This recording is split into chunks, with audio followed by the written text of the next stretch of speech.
welcome. We probably have more people coming in, but I'd like to just quickly introduce Frank Ostaseski, and then we'll do just a few minutes of meditation, let people come in. So Frank is a Zen priest. He was a co-founder of the Zen Hospice Project in the late 1980s, and he's a pioneer in the end-of-life care and training. And with his Metta Institute, started about 20 years ago, he trains people how to be with those who are passing, those who are dying. Frank himself has tremendous experience in that field, and just tremendous heart and soul and love. And I'm very excited to have him here with us. So thank you, Frank, for joining us. This is just such a treat, such a pleasure and honor to have you. All right, let's begin. Frank, please unmute yourself if you would. Oh, good. I'm happy to be with you all. Nice to be here with this evening, kind of explore this territory together. I'm a little tender, actually, because my brother died on Friday. And I just flew in this afternoon from New York from being with him and navigating what I sometimes call the business of dying, the enormous number of tasks that we are required to follow after someone dies at a time when we're in the midst of our own grief and probably feeling our most vulnerable. So I'm just coming from all that to be here with you tonight. I'm still a little shocked, to be honest. John wanted us to focus our discussion tonight on the 5 invitations. They were originally developed as a kind of guide, for being with people who are facing end of life. But I've come to think of them as, bottomless practices that can be continually deepened and explored. I don't think they have much value as theories, actually. I think to be understood, to be embodied, they have to be lived and realized through action. I call them invitations because an invitation is basically a request to participate, right? To attend an event. If I invite you to my house for dinner, well, your job is to show up. Except the event here we're talking about is our lives. And these invitations are, for me at least, an encouragement to be fully present for every aspect of it. We'll try and a little bit later include them in our discussion, but I wanted to just say a few things first, sort of plant some seeds, if you will. And the first is really on my heart and mind because of just being with my brother. It is that if we imagine that at the time of our dying, we're going to have the physical strength, the emotional stability, the mental clarity to do the work of a lifetime, this is a kind of ridiculous gamble. So I think the time for the conversation is now. A lot of us, if I were to ask you to raise your hand, most of us would say, death will come later. If I asked you that question, when will death come? You'd say later. My brother and I certainly did. My brother lived with ALS, what's called Lou Gehrig's disease, for about 20 years. A diagnosis of that usually takes one's life in 2 to 5 years. But he had some version of it that allowed him to live for 20 years. And he lived with this illness and its debilitating nature with amazing creativity and acceptance of this changing conditions. And we all thought that one day the illness would eventually take his life.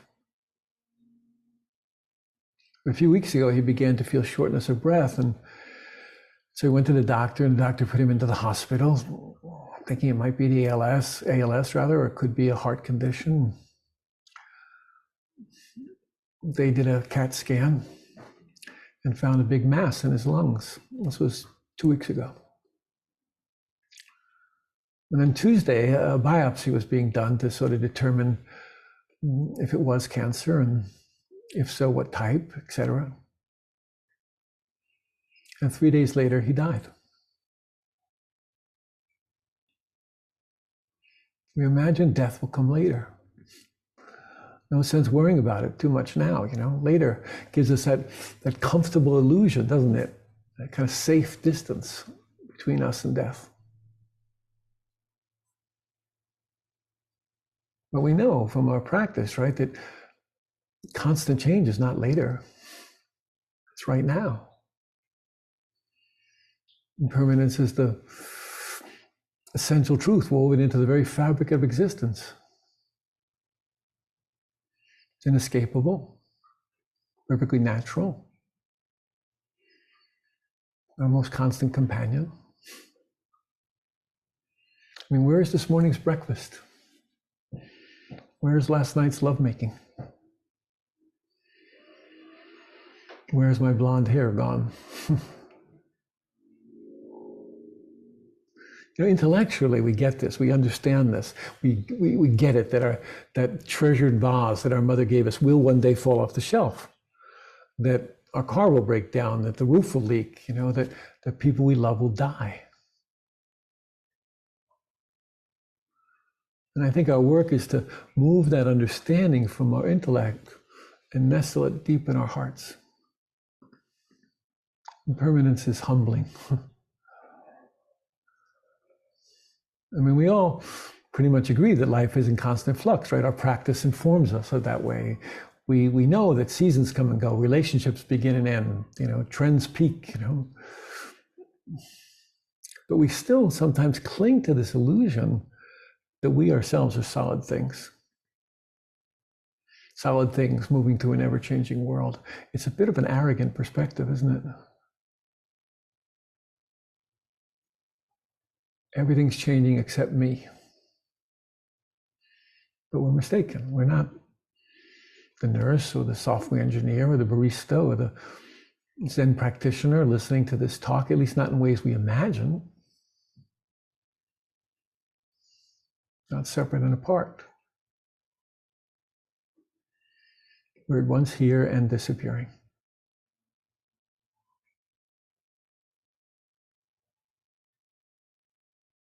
I was in Japan a few years ago with my friend Joan Halifax. We were leading a group, and it was right at the heart of, right at the peak of cherry blossom season.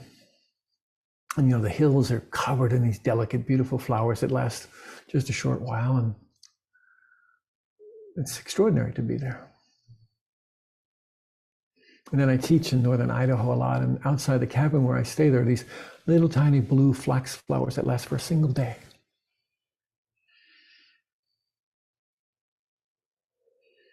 Why are those cherry blossoms, those blue flax flowers, so much more magnificent than plastic flowers? I mean, isn't it the fragility of them, the brevity of their life, the uncertainty of their life that captivates us and invites us into their beauty and with a sense of wonder? John mentioned that I was one of the co-founders of the Zen Hospice Project. It was a extraordinary coming together of people. And we worked mostly with people who were living in terrible conditions, alcoholics and prostitutes and people living on the margins of our society, many of them living on the streets. They were often angry about their loss of control.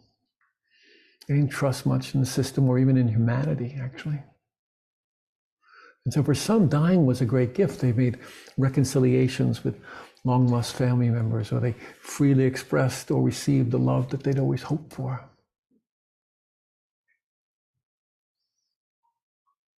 And others, they turned toward the wall in withdrawal and hopelessness and depression, and they never came back again. And all of them were my teachers. Habits of our life have a powerful momentum that propel us right into the moment of our dying. So the obvious question that arises is, what habits do we want to create? I mean, suppose we stop compartmentalizing death, cutting it off from life, and we regarded it as this incredible opportunity for transformation. Might we then, in this life, turn toward death as a master teacher and say, how then shall we live? You see, what I find, and I want to end here, is that when we keep death close at hand, right at our fingertips, it reminds us not to hold on too tightly. And maybe we take ourselves and our ideas, particularly our treasured beliefs, a little more lightly, not so seriously. And I think that helps us to be kinder and gentler to ourselves and one another. Dying's inevitable and intimate. And I've seen ordinary people that don't profess to have an inner life or spiritual practice or any of these things, yet they come to these insights at the end of their life that help them to emerge as something larger and more expansive, more real than the small self they've taken themselves to be. And that's not a fairy tale, and it's not a good Buddhist story. This regularly occurs for many people in the final months, the final weeks, the final days, the final moments of their life. Too late, you might say. I would agree. But here's the thing. It's not about how long they enjoyed that experience, or it's about the possibility that such transformation exists. And if it exists then, it exists now.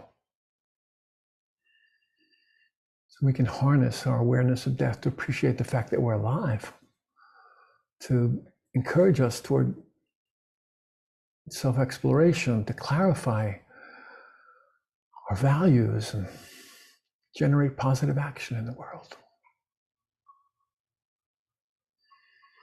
So I don't have the 7 steps to a good death, but I'm always curious to explore, as I am this evening, well, how does an awareness of death help us to live more fully? That's what I hope we'll kind of explore tonight. So John, I think I'm going to stop there. I just wanted to plant some seeds, and now I'm curious to just have a conversation with you. Yeah. Thanks, Frank. Thank you for sharing about your brother, and I just can't help but want to ask, how are you doing? You yourself, you had a terrible accident, breaking your hip just a couple months ago, and how are you doing? Well, thank you for asking. I think I'm okay. I'm, as I said a moment ago, I'm shocked and I feel tender. And I was a little surprised that my brother died as quickly as he did. But I've also had I've had a lot of time and a lot of sitting at the bedside of people who died, and they taught me well.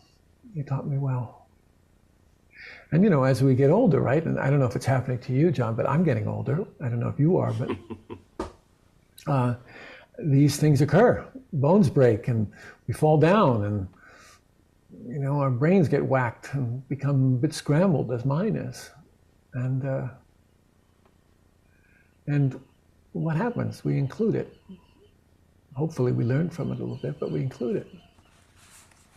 And so I think I'm grieving. We're starting to grieve. And I think we're hardly human if we don't grieve. Hardly human. So I don't feel much of a need to do anything with it so much, except to let myself meet all its faces. Yeah. Thank you for asking. Yeah. Yeah. What's One on your thing- heart and mind? Yeah. Thank you. One thing in reading your book that I really enjoyed was your teaching of how to be with people who are dying and have faith that they will teach us how to be with them. And you give some examples of, for example, Yeah, I student mean, sitting with a teacher and etc. yeah. Well, I don't have a way that I think we should die. I just don't. I don't hold much stock in this idea of a good death, actually. I think it's hard enough to die, actually, without us setting up agendas or standards about how people should do it. And then they wind up feeling like a terrible failure if they didn't do it well, if they weren't sitting in Zazen when they died. Yeah. So one of the things I try and do is be with people just as they are. And I try and inquire and discover, who is that, that's there? And what happens is I find if I just pay careful attention, more and more of them shows up, Like one of the things I always talk about, John, is I ask people, what do you think is going to happen when you die? Not because I know or I think there's a right answer to this, but I think everybody's got a story about what's going to happen if we die. And I think it's useful to know something about that story because I think it shapes the way in which we die. We had a guy in the hospice. He was the president of the California Atheist Association. I didn't even know there was such a group. And there he was, dying with us at Zen Hospice. I was very proud of the fact that this fellow felt he could come to Zen Hospice and die the way he needed to die. And I asked him, I said, what do you think happens when you die? He said, nothing. I said, well, what kind of nothing? He said, nothing. And I said, well, like, do you smell things? Do you hear things? No, you don't have a nose, you don't have ears. And I said, well, help me understand what this nothing is. Is it like a dial tone, And he said, no, it's like nothing. He said, all your molecules go out and mix with all the other molecules in the universe. And that's how it is. I said, oh, that kind of nothing. Oh, okay. I thought he was going to be just fine, And, then there's this father and this son, who I meet in the mission, and I'm called to their house because they both have AIDS, father and the son. And they're in twin beds in the same room being cared for by Agnes, the son's mother and the father's husband. But several months before, the father had disowned his son because his son told him he was gay and he had HIV. Yeah. Now here they were together in the same room, both living and dying with AIDS. You can't go into that room with any kind of ideas about how they're supposed to do it. Best you can do is listen, really listen. So they taught me to listen well. Yeah.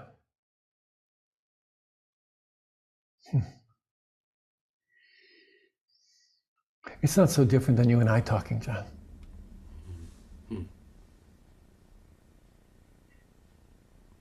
A couple of beautiful lines. You say, I've got many tools, but when I go and I sit with the dying, I don't bring out the tools because either they or I will almost certainly trip over them.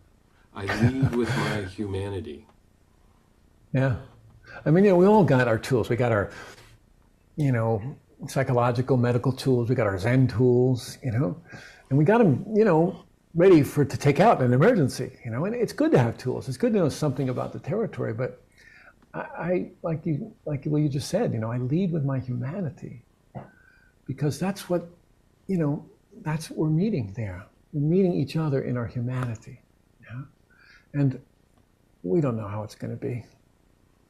There was a guy, one of the early patients. I met him in a psychiatric unit at San Francisco General. He was referred to our hospice, and I went in, and he was facing toward the wall, very depressed. And I went in, I pulled up my little chair, sit next to him at the bed, and I just sat there a long time in silence.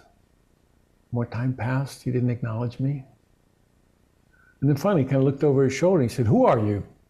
And I said, "Well, I'm Frank, I'm from the Zen Hospice Project." And he said, "Nobody's ever sat this long with me in silence before here."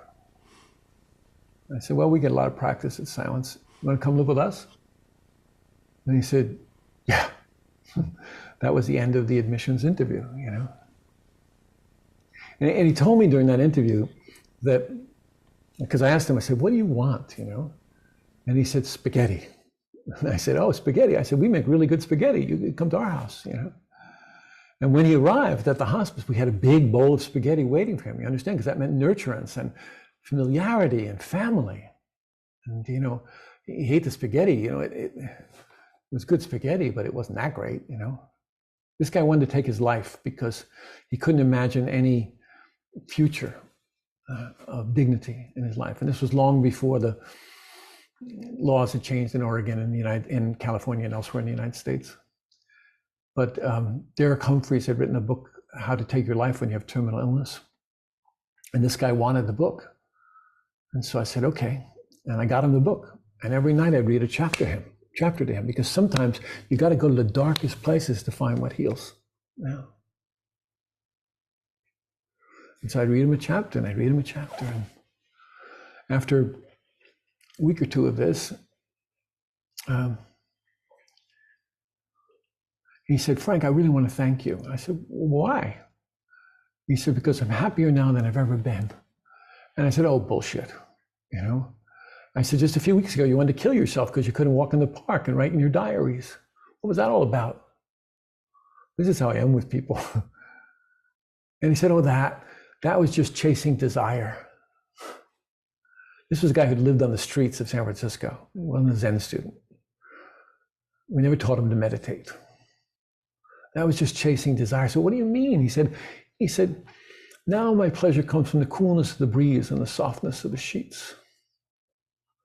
I thought that was a remarkable turnaround for a guy I met in a psychiatric unit, And we never taught him Buddhism or to meditate or any of those things.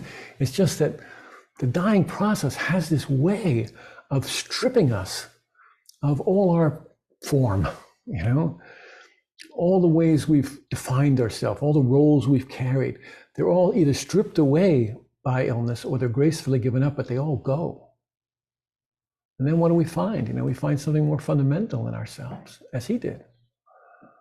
And I have confidence in that. I have confidence in that. Yeah.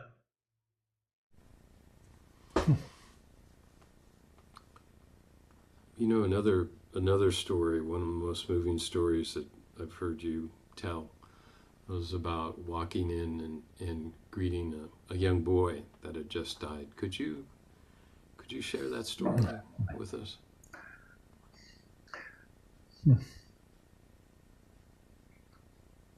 Well, it's hard, John, because yes, it's a story that's written in the book, and yes, I can tell it like a story, but I knew this boy, and he still lives with me. And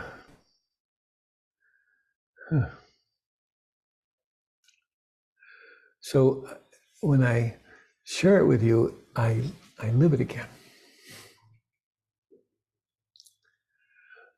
His father called me. I was at the hospice, Zen Hospice, and doing a myriad of things that you do when you run a hospice. And phone rang, I picked it up, and he said, "We understand that you could help us keep our son at home when he dies." And I said, "Yeah, I could do that. I could help you with that." I said, "You just call me, and I'll try and help." We talked a little more. He said, "But no, you don't understand." I said, "What?" And he said, "He's just died. He died half an hour ago." I said, "Oh boy. All right, I'll come there." So I drove up to their house. They lived in the countryside a little bit. And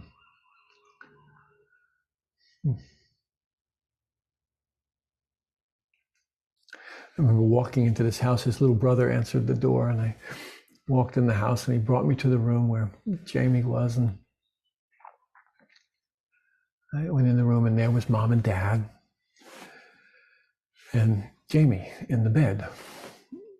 And I think maybe a neighbor or a friend. And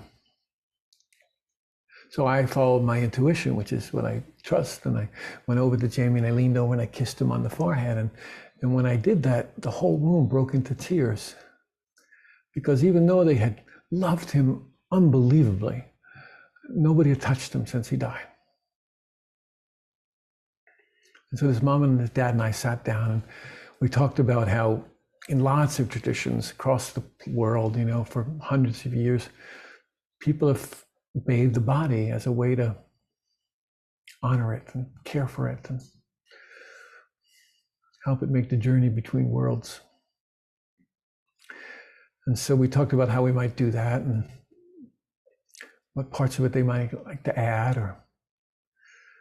And so we got towels and washcloths, and they were great gardeners. And they went out to the garden and they picked, rose petals and sweet herbs. And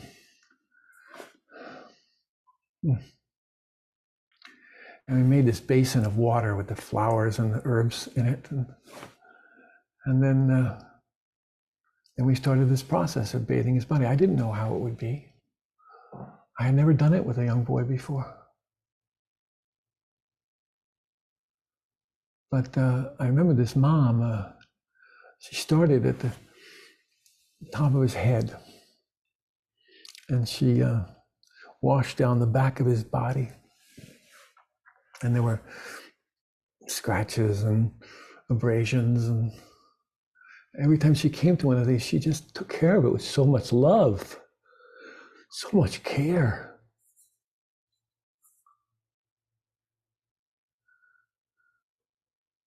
And for the dad, it was so hard for him. He all he could do was look out the window to the garden. That was the best. That was his way of staying in the room.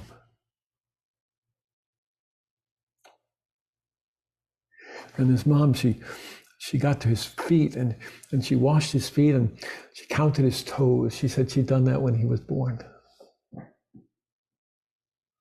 And then she washed up the front of his body, and sometimes she'd have to just stop and weep. And I wasn't there to answer any questions. My job was to hand her another washcloth and send her back to her son, into the suffering, really, which is where the healing's always found, isn't it? And when she got to his face, it was so tender between them, And there was nothing keeping them apart. They were like one being, maybe like, the moms who are on this call will understand this about what it's like when you have a newborn and you're nursing your newborn and you feel like you're one being for a while. That for that child, there isn't a distinction between the mother and child. The mother's the first face of God, And that's what it was like between them, this unbelievable intimacy.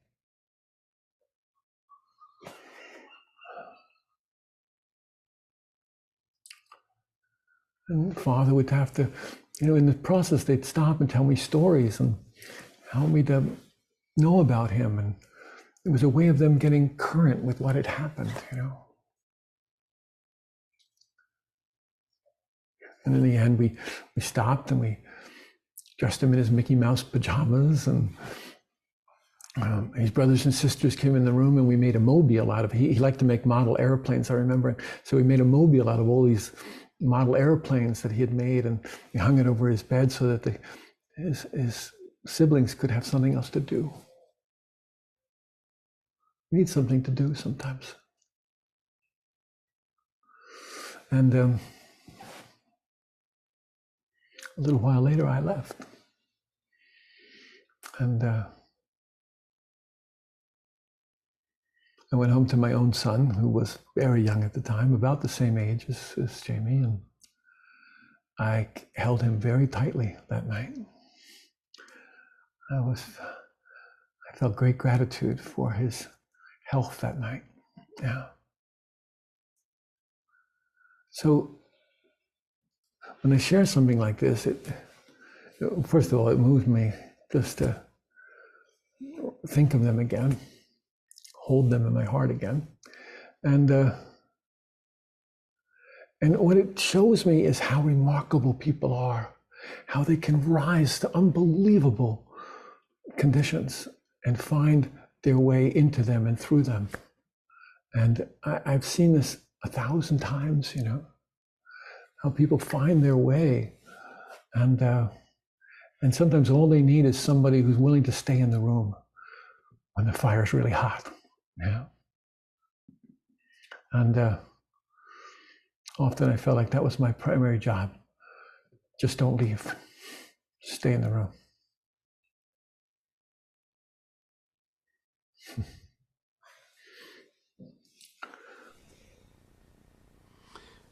You write that dying is messy, that it's hard.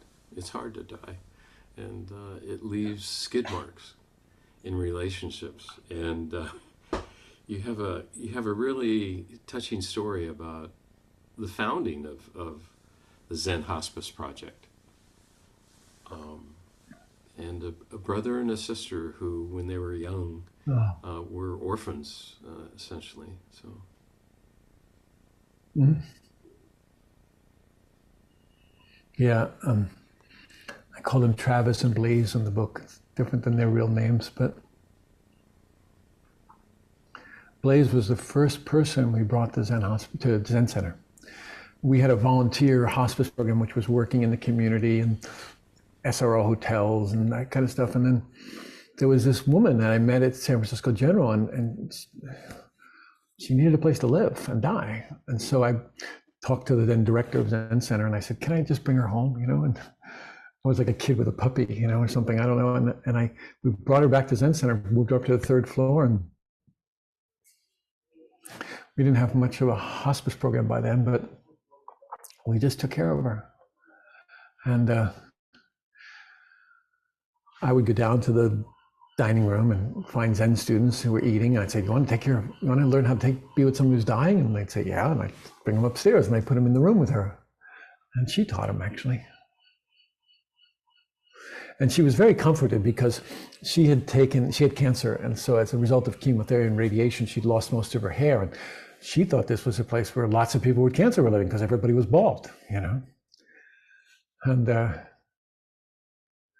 anyhow, I hung out with her a lot, and she'd say, Frank, some of these people that come in the room and they tell me, just love, Frank, just love, Blaze, just love.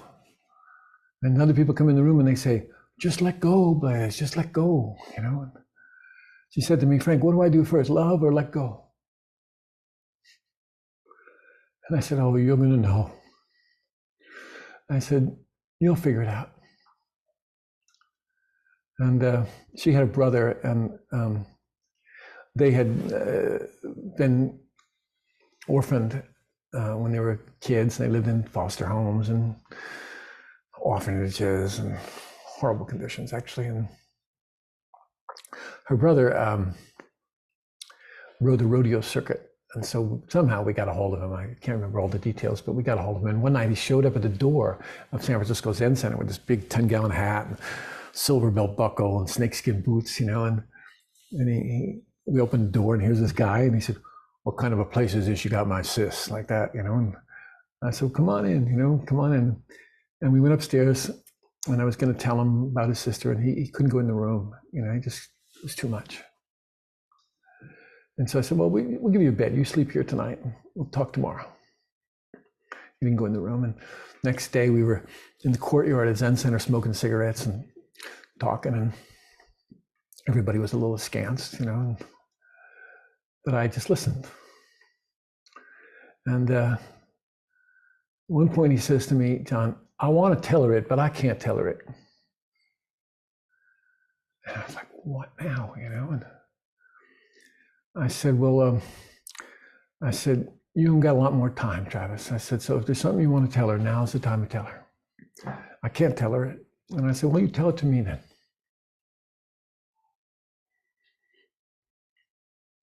And he began to roll out this story, this horrible story of their lives and all the awful things that had happened to them and all the awful things he had done to her.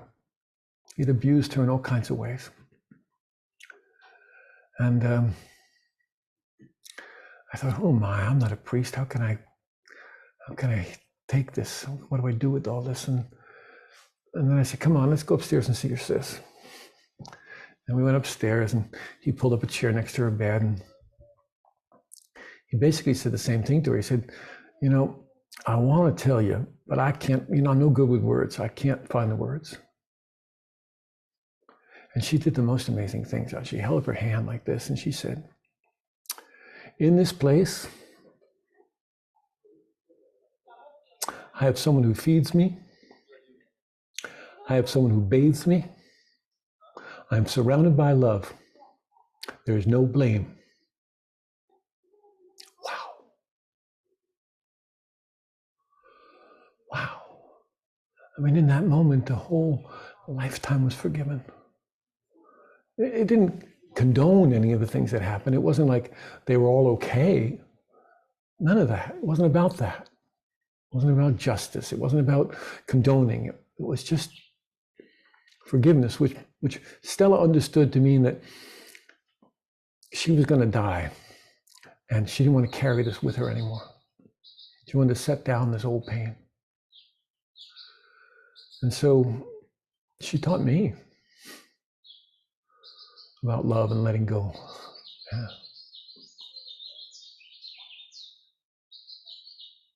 We went out to Green Gulch Farm. I remember when we had after she died and we had interned her ashes in the Green Gulch Garden. Wendy Johnson was there. We learned a lot about interning ashes. Stella was too hot for the garden. The lilies that we planted above her ashes didn't survive, actually. But we had a little retreat, memorial service for her there in the Wheelwright Center. And on the way out to the Green Gulch, we stopped for a bottle of gin. Travis drank most of it on the way out, you know. And anyway, all the volunteers were there talking about his sister and how wonderful she was and how much they loved her.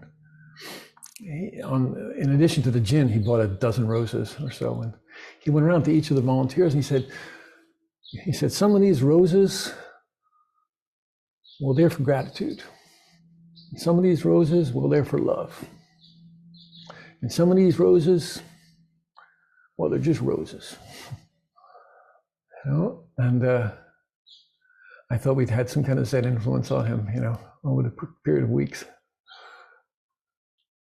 Anyway, these are the people I lived with and learned from, and they're my teachers. And I'm inordinately grateful for what they showed me about living a life of integrity and not waiting and telling the people you love that you love them. And so I'm ever thankful to them. Yeah.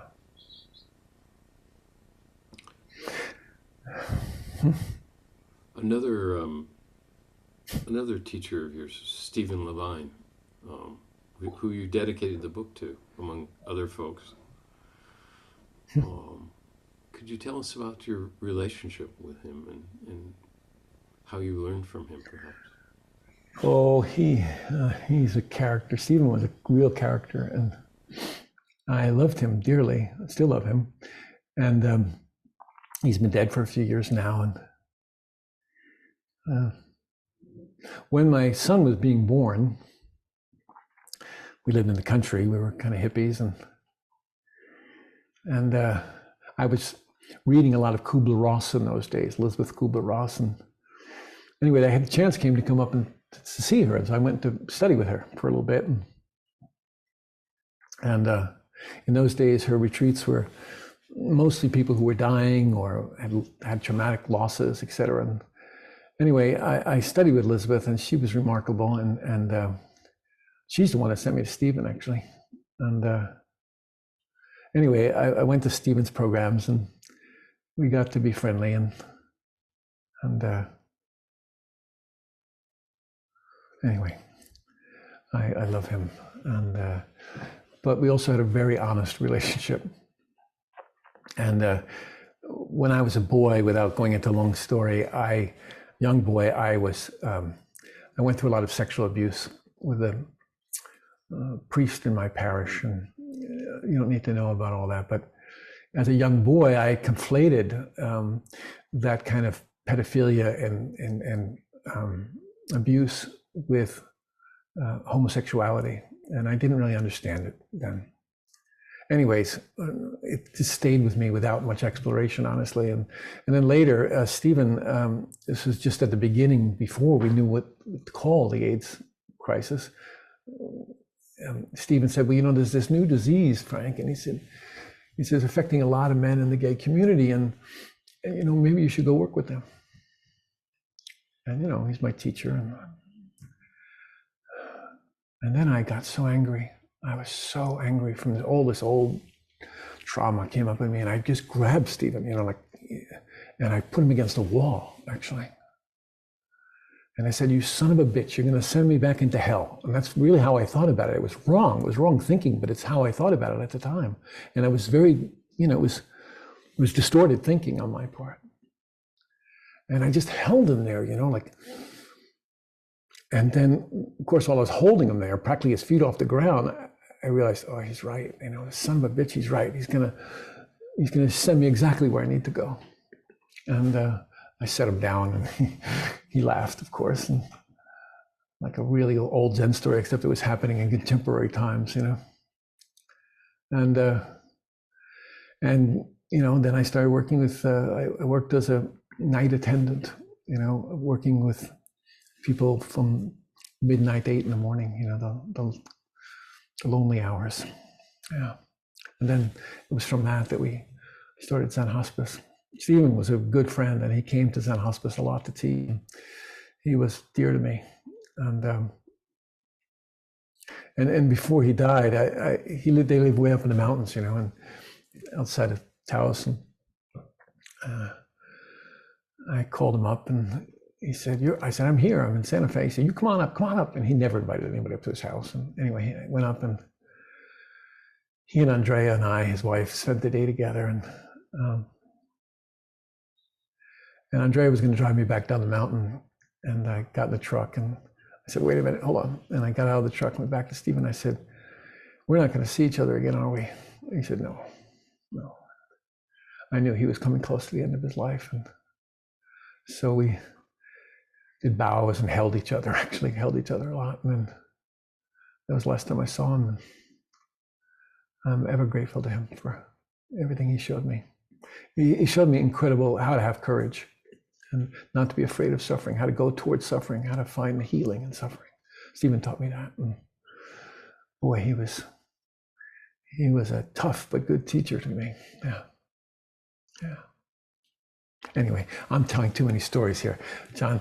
I love those stories. Maybe, well, yeah, but I also want to talk to the people who are on the call. I want to have a dialogue with the people on the call. Yeah, absolutely. So what I thought I'd see what's on their hearts and minds. Yeah.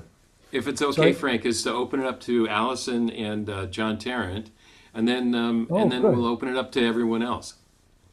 Okay, great. Good. Yeah. Oh, what fun. And after this, we'll encourage everyone to put up your golden paw there, and we'll call on you and just have a dialogue after Allison and John. Oh, I'm glad to be able to talk to Allison and John. What's up for you all? What's on your hearts and minds? I'm curious how this is landing for you both. Allison? Well, John was recently in the hospital a couple of weeks ago, and we spent a lot of time with him there. And I was very interested in something you wrote about waiting, how waiting is, you don't really, how waiting holds within it some kind of refusal in a way to enter the moment that you're in. And waiting for a better outcome, waiting for a better nurse to show up, waiting for the vomiting to stop, waiting for the pain medication to start working, or all of those things are preventing me or in the way from simply being with the person, which is the healing balm. And you wrote this great line, which I'm going to read. And you write, the experience of non-waiting is more like continuous contact with reality. I thought that was so beautiful, the idea of non-waiting. Yeah. Yeah, I mean, again, this is how our practice can help us sometimes, and that's a way that it can, I mean, it's full of expectation waiting, right? Waiting for the next moment to arrive. We missed this one. I mean, I can't tell you how many times, Allison, I've been with families who their loved one is dying and they're looking at the monitor, watching that line go up and down, waiting for the flat line to happen that they saw on TV somewhere. And, and I have to redirect them sometimes to the person instead of the monitor. And it can happen for medical professionals too. We get so invested in our machinery that, we're trying to anticipate the next moment. Some of that's useful, but yeah, it's not the same as patience, is it? Which is a kind of open welcoming of the way things are right now. Even if they suck, even if they're terrible. Yeah. What helped you to not wait? Well, that wasn't even a question. I just simply noticed that everything, I think, because of the kind of intensity of the situation, and also the helplessness that defeated any of the expectations. But more than that, it was simply more just a feeling of intimacy. Yeah. It's a continual feeling of intimacy, and waiting just doesn't arise in the mind if I have my hands close on the moment and the person I'm with. Yeah. That's a beautiful way to describe it. It's a kind of intimacy, right? With the person, with the moment, with yourself, right? And then things are free to show themselves, right? We're not imposing the future or the past on this moment, right? We're not, oftentimes I feel like when we look for something in our past and we try and drag it in to the present moment and we lay it on top of the present moment, it almost does violence to the present moment. It feels that way to me sometimes. Yeah. Yes. Yeah, I felt that. I absolutely felt that there was a violence to it. And it was a very aggressive move. And also internally aggressive to not feel whatever the thing I was trying to push away was actually inside my own being. Just seemed to be appearing out in the world, but actually was in here. Sure. Yeah, and it's understandable. It's scary. It's, oh my God, what can I do here? The helplessness that you described, and sometimes we can just be swept away by it. Of course, it's natural. But in other traditions, helplessness is it's a gateway to humility. And that's a good quality to have, whether we're the person in the bed or the person sitting next to the person in the bed. Yeah. Beautiful. John, I see your head moving up and down sometimes, and I'm curious to know what's on your heart and mind. And I'm so grateful for you. Yeah, I'm feeling really moved hearing you talk, and it's been a long journey, and a beautiful thing. And the thing I was really touched by when John asked you a couple of times to talk about different people you'd sat with, or like the young boy his parents hadn't been able to touch you until, so the whole scene was frozen until it could begin to move, and the kindness would move, or the feeling of intimacy really would move it. And you said something that where you said, I'm not. You took a breath and said, well, to tell a story, I have to go there. I have to be. And I think that's such a true thing about doing any kind of work like this and how we are, that to be with someone, I have to really have them be inside into my heart and be with them. And so, and I just want to tell you, I'm very touched by that. And thank you. And how you don't hide that. I like that you don't hide that.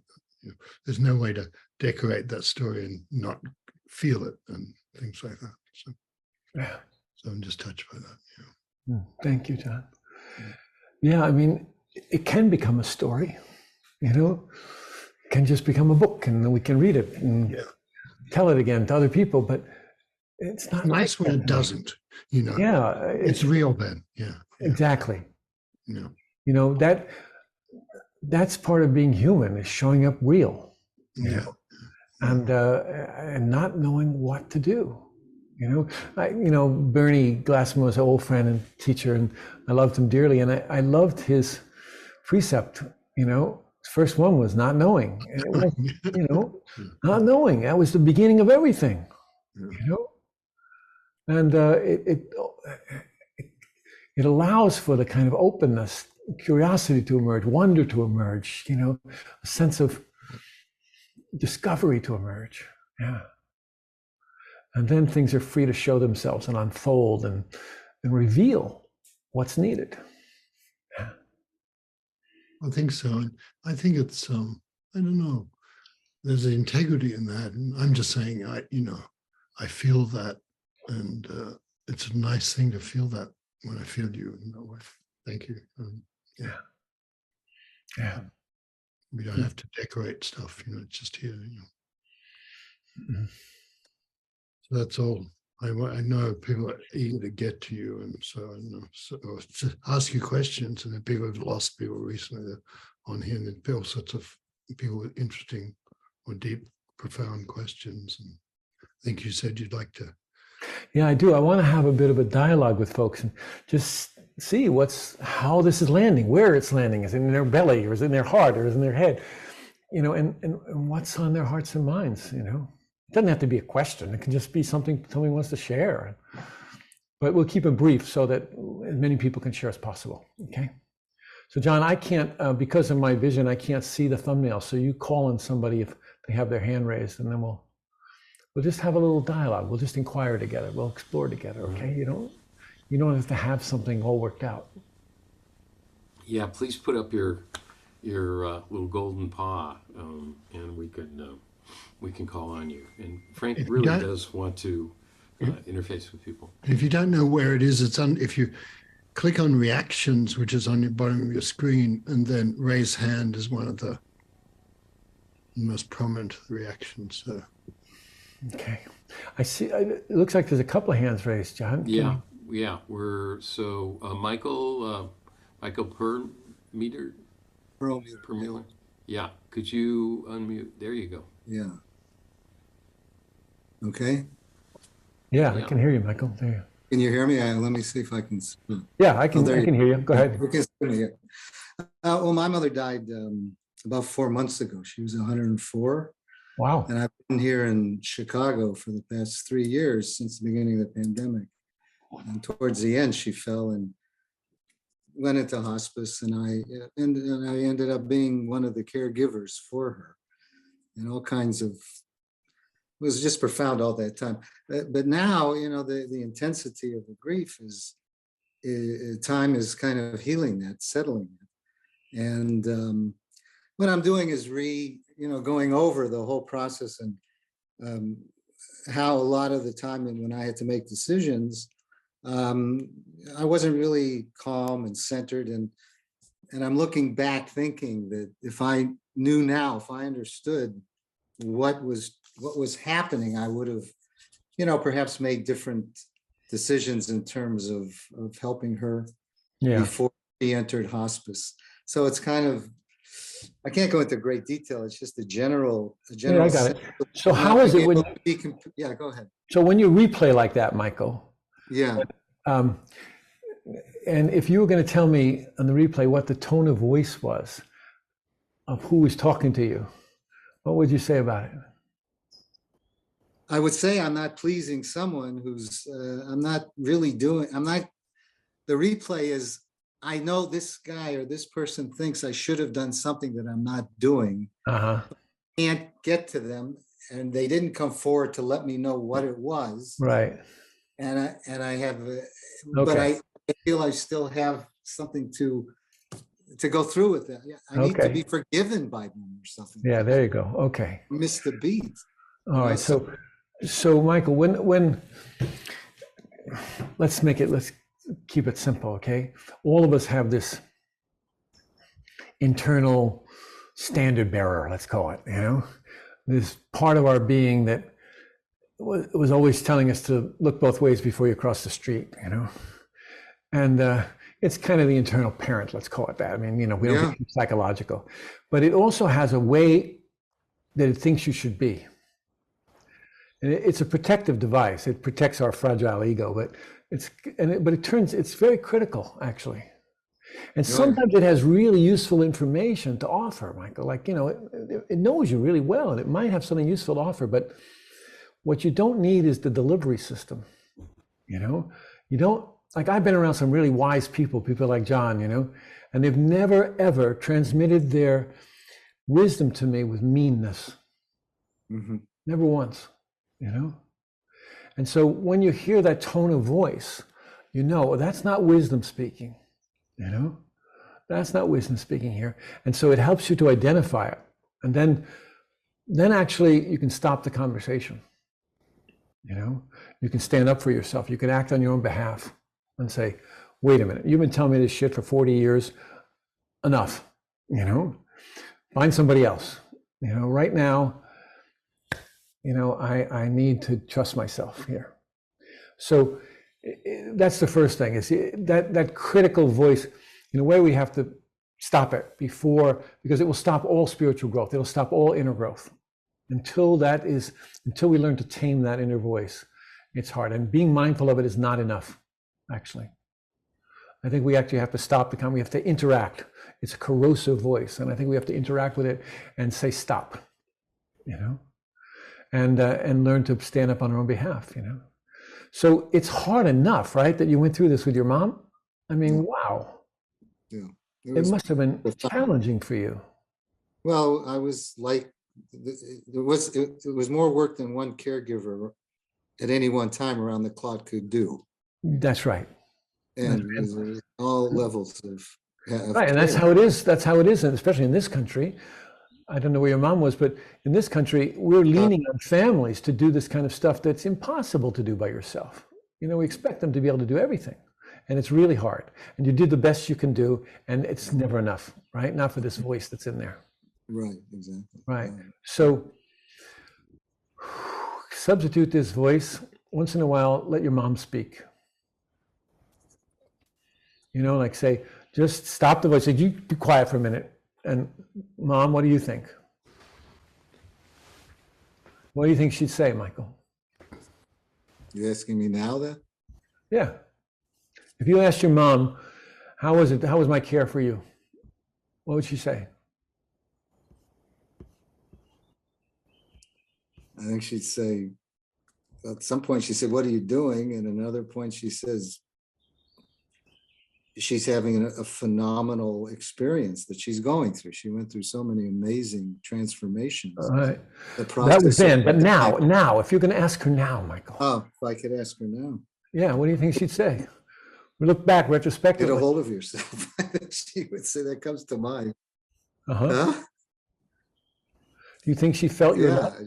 I think she'd say, yes, that she made clear. She made clear at one point, when I was comforting her when something else was being done for her, she made that.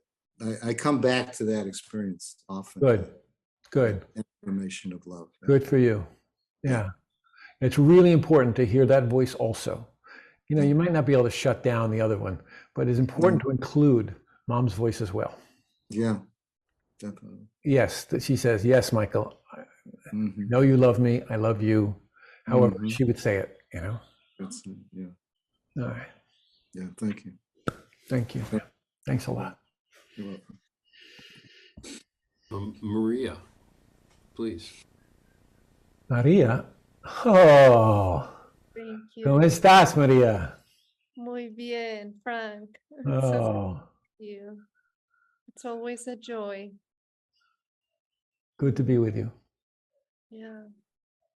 So my question is related to a very close death I had recently. It's been not even a month, almost like 24, 25 days since my Nana passed. Oh, She's your the Nana. one who raised me. She lived with us here in Colombia, and she took care of me for 30 plus years. So she lived with us. She was the person who gave me support, love, care, company, safety in many, many levels. And she passed suddenly.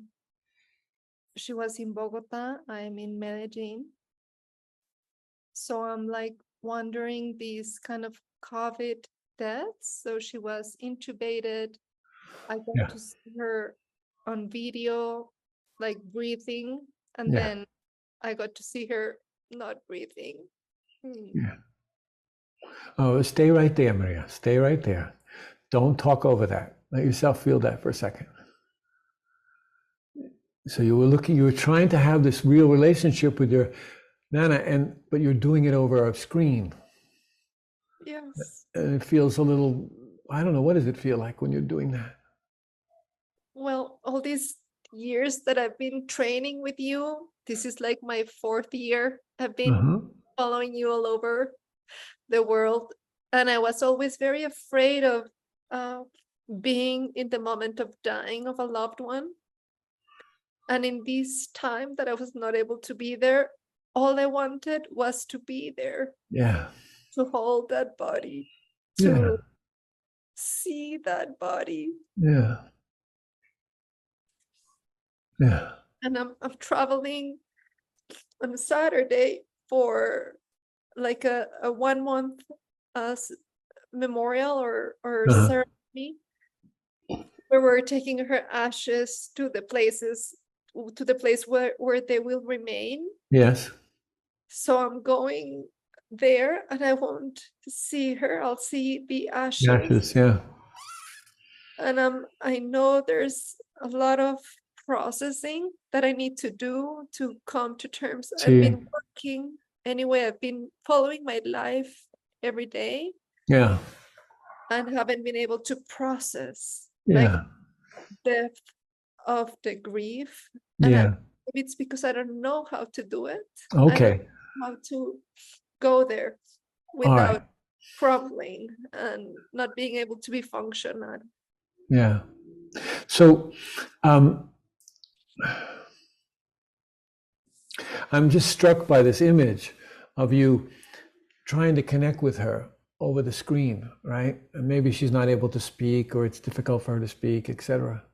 Yeah. But I want to ask you a question right now, Maria. It's really important. Do you sense me now? I do, Can you feel me now? very much. Okay.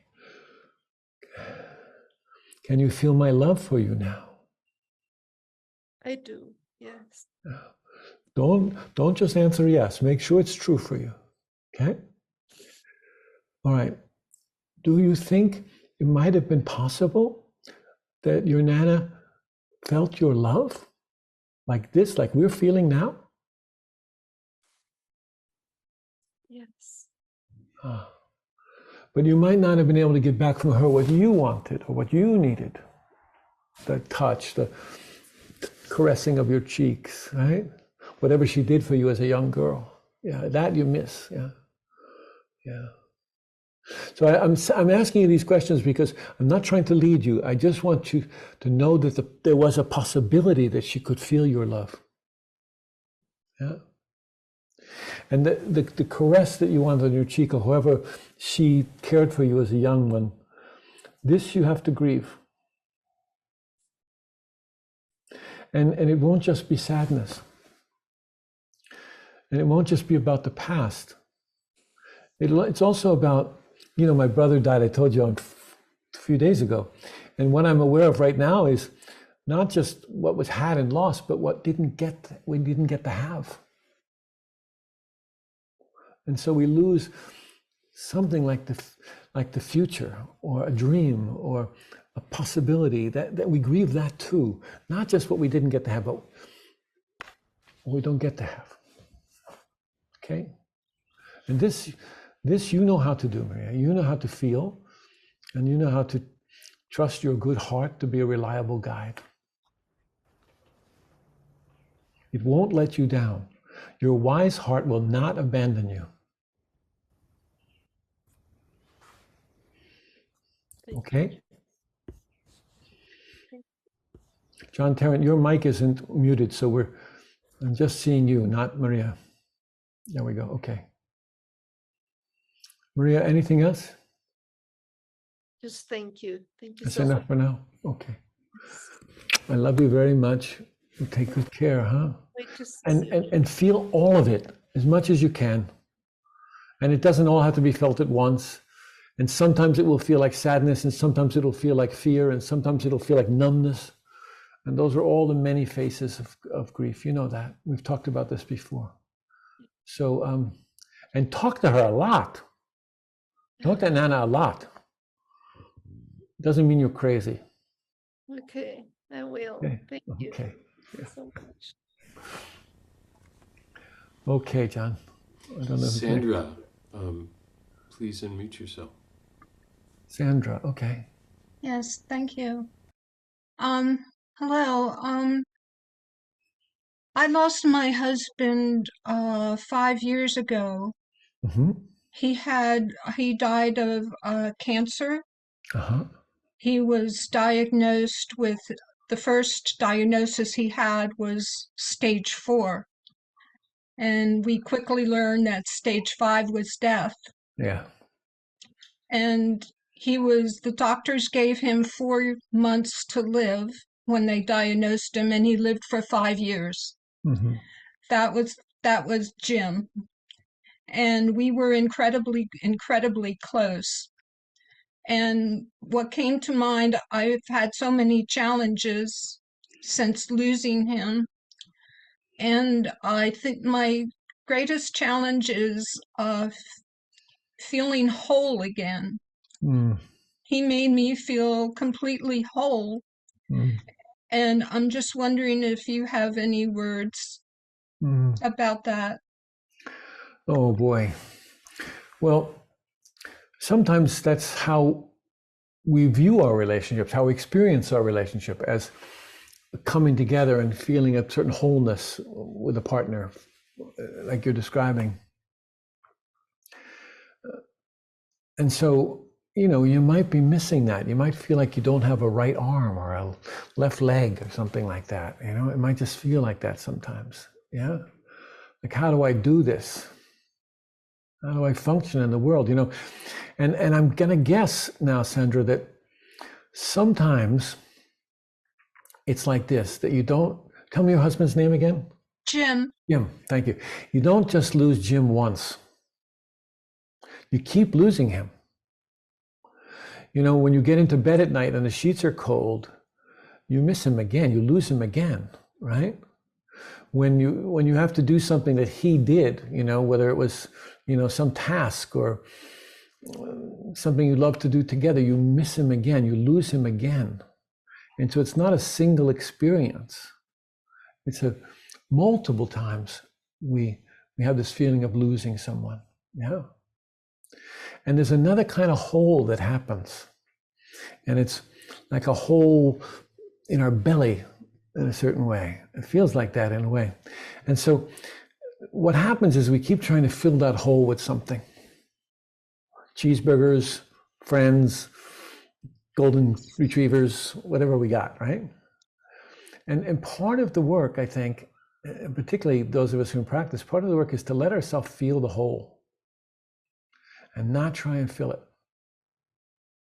And first it will feel vast and too big, and we just get scared of it, you know, understandable. Okay, that's enough for today then. And then you go back to it and you feel it some more, and you feel this whole until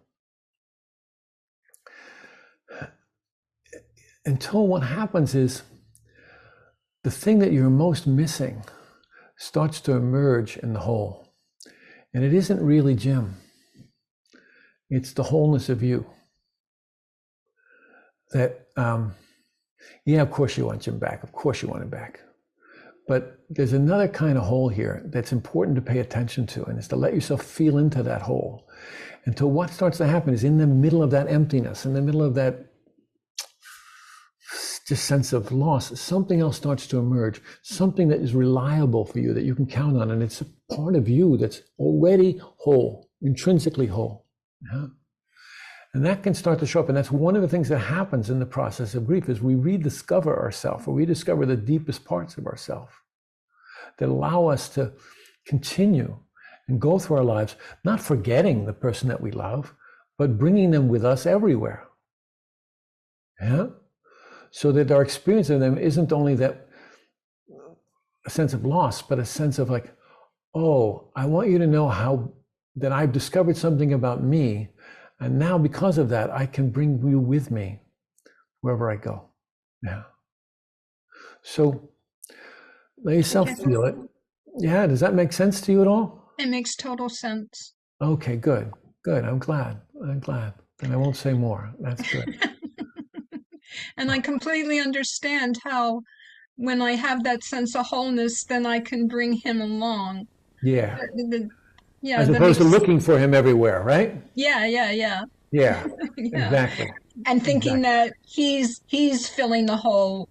You know, I get, I got it. Exactly. You got it? I got it. Thank you Way to so go. much. Now I You're just very have to do it. Yeah, well, kindly, slowly.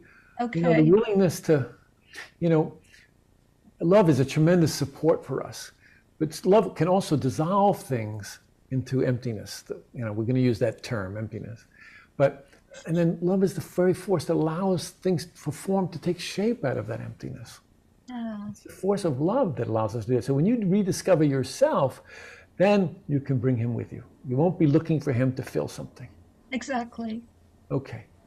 Thank you. Take good care. Bye. Thank you. Amy. Wow.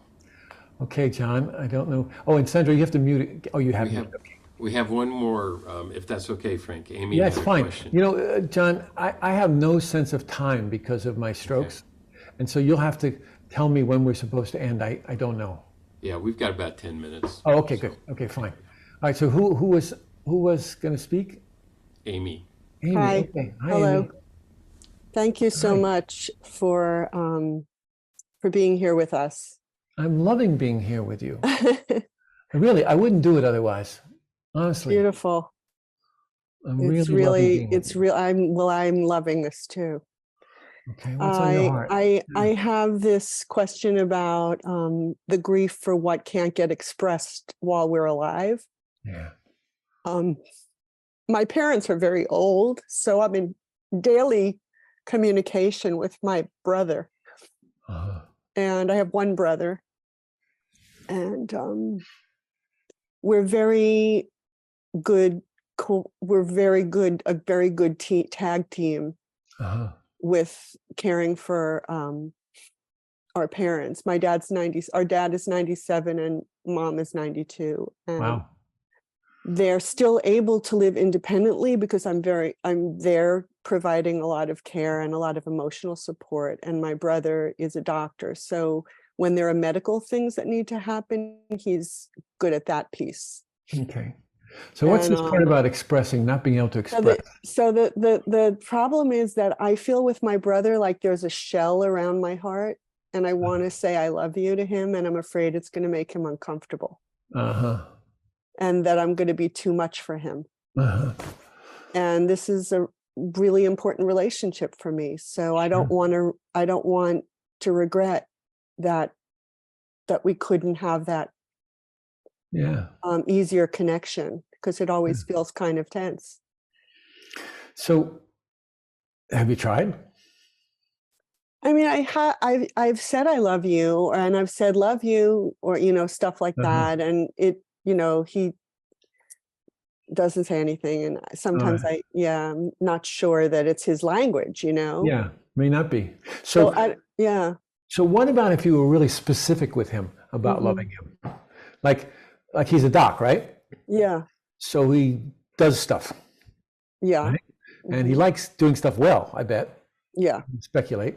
So suppose you love him and say, I really love that you do that so well. I love that you, when there's an emergency about our parents, or there's some question that I don't know what to do with, you seem to be able to deal with it. Yeah. And I love that about you. Yeah. I do all that stuff. I do. Okay. And he doesn't get overwhelmed? He doesn't run away? He likes it. Aha! Great. Wonderful. Swell. Oh, good. You found the door. You found the gate. Yeah. Right. Yeah. And it just, people need to be loved in different ways. Yeah, that's true. Yeah. And they have different language for it. Yeah. So you got to sometimes you got to find their language. Yeah. Yeah. Yeah. Right. And it won't necessarily be yours at the get-go, but I'm sure those things can blend a little bit, Yeah. Yeah. So I tell like me, that. practice with me. What do you love about him? Oh, he's got incredible integrity. He's a man of his word. He doesn't, no bullshit. Like, if you need him, he's there for you. He's very, very responsible, reliable. Okay. And what do you love about that? What's the effect of that on you? He's got my back.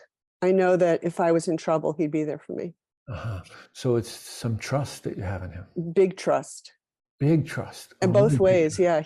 We do trust each other. That's an incredible foundation for relationship. Yeah, for sure. Yeah. I mean, there's kind of a basic trust that we have as human beings, that, we close our eyes, we trust they'll open again, we trust the sun will come up in the morning. And that's really important for getting through life, but sometimes it gets messed with in our lives. And so a lot of us don't have it. And so it's amazing to me that you two have it with each other. Yeah. Yeah. It's true. And just, I was just with my eldest brother, and he tends to be more transactional in his relationship. So I said to him the other day, I said, you tend to be more transactional, and I tend to be I noticed that I'm a little bit more emotional and relational. And I get that could be, I don't want to impose that on you. That could be hard. And I think it's just great what you're doing. And I'm so grateful that you did this. And I'm so grateful that you did that. And I love that you did that. And sometimes I wish I could just share with you about how much I miss our brother. And he said, I can't do anything about your feelings. And I said, I don't need you to do anything about him.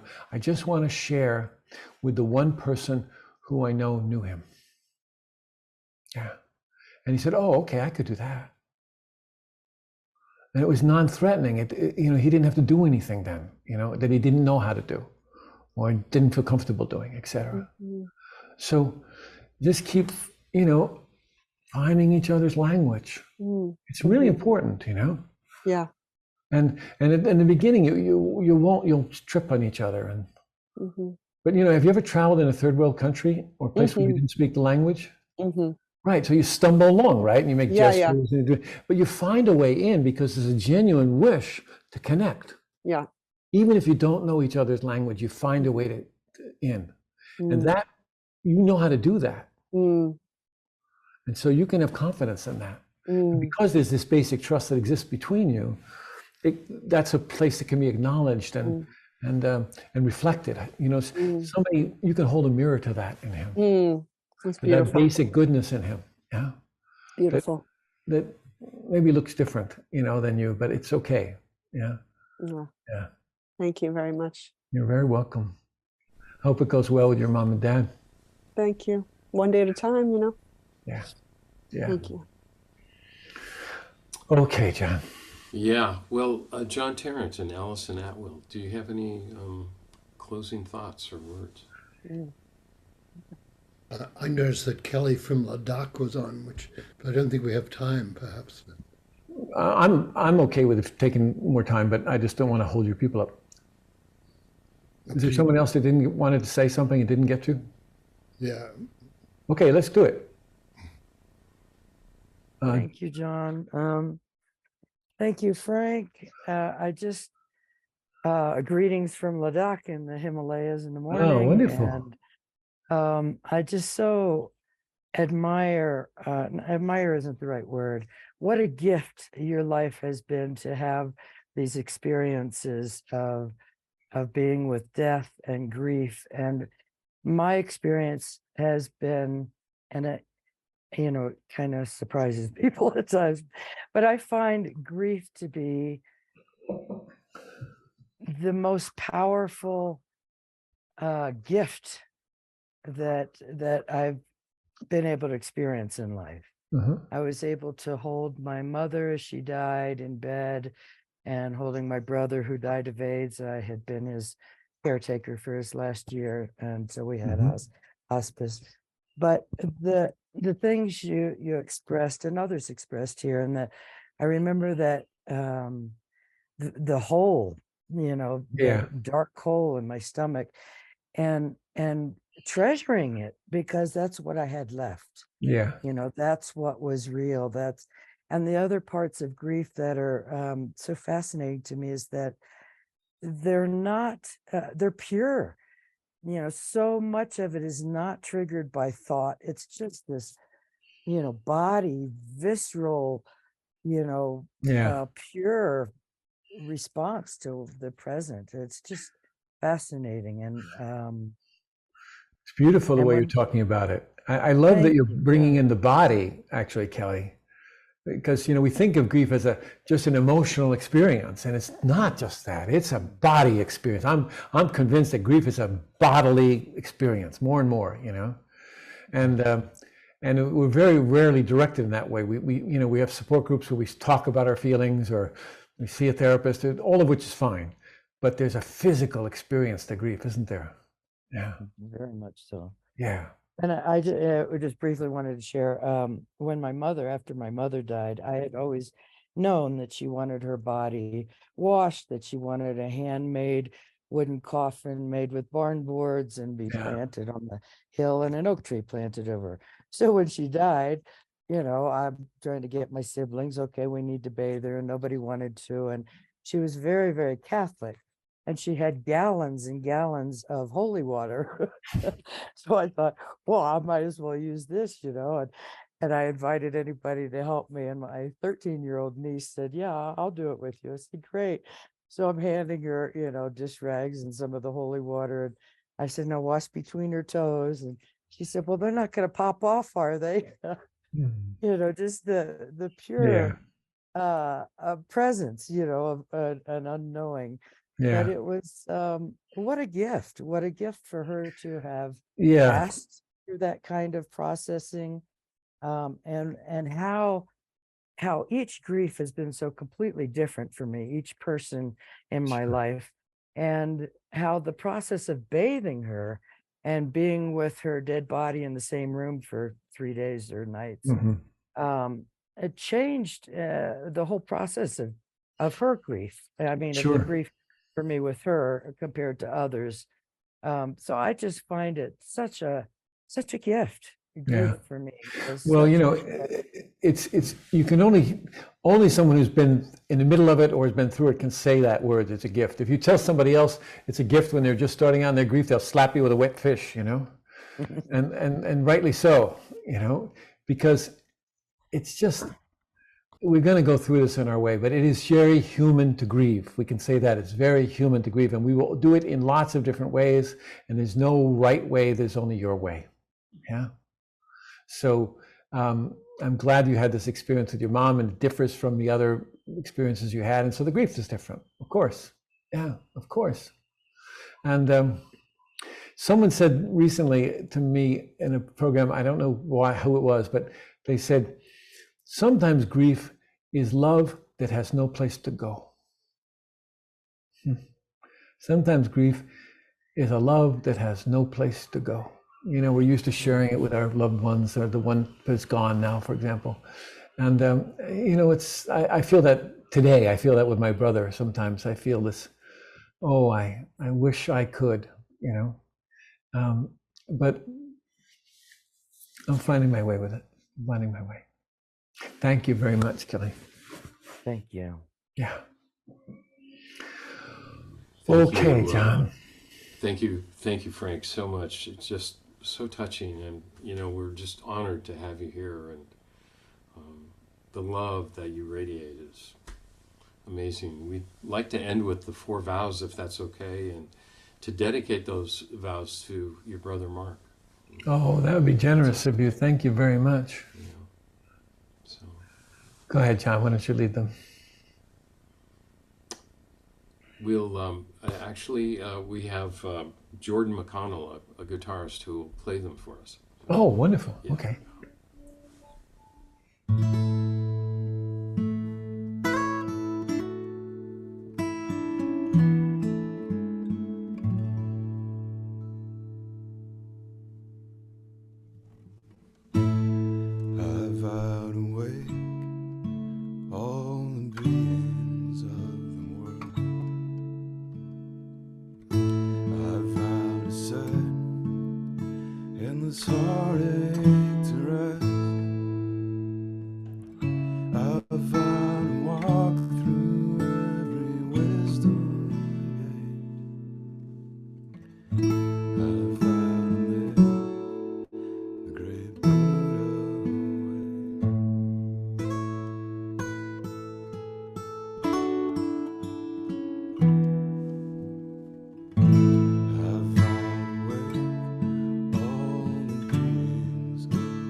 Well, thank you, Frank, and thank you, John Tarrant, and thank you, Allison and Jordan, and thank all of you for coming and sharing these, the most important things in our lives together. And it's a wonderful thing. So we have lots of things going on at pacificzen.org. Please check it out, and love to see you again. Thank you, Frank.